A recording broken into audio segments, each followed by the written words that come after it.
Türkiyədə Turkish Mama hazırlamışdı mənim üçün börək və çox dadlıdır. Tam olaraq bilmirəm necə hazırlamışdı, amma gördüm və yadımda saxladığım qədər Turkish börək. Yumurta,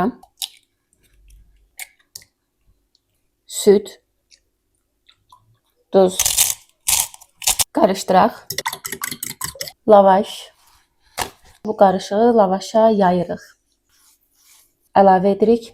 İçində kaşar, göyərti və az yağlı ağ pendir var. Qatlayaq.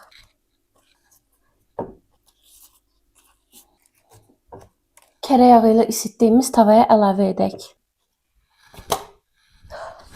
Çox az istilikdə bişirək. Hazırdır. Dadına baxaq. Ümid eləyirəm dadlı olar. Belə görünür.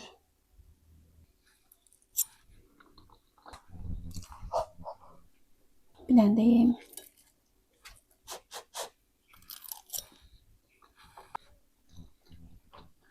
Əladır. Biraz da yeyim.